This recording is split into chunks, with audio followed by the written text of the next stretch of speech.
I want to tell you about some brand new law from the Capitol.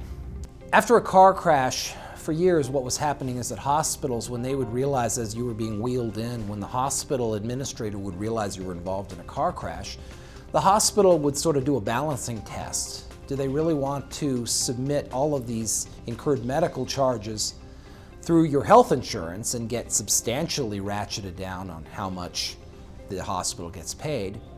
Or do they want to simply hold out and wait for your settlement? And the way they would do that is they would, through your name and your birth date, they would record their debt on Secretary of State website so that anybody who settles with you would have to pull up that debt. It's a lien on your case. And so at the end of the case, when we would check to confirm all of your debts and potential debts, we'd see there was a hospital lien. You have health insurance, and yet health insurance isn't even billed. Hospitals were allowed to do that because there wasn't any legislation that prevented them from doing that until this year. And this recent legislation, which has just been signed by the governor, goes into law in August of this year, 2015.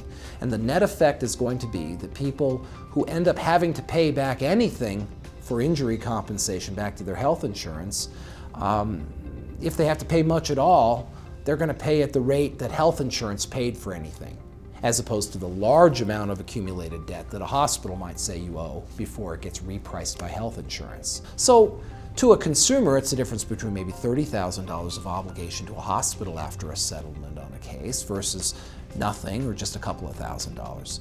And if you don't understand and if you don't have the time in your own injury case to be mindful of what the current laws are, then you need to hire a law firm that understands the change in laws and how they might affect your bottom line in any final resolution of your case.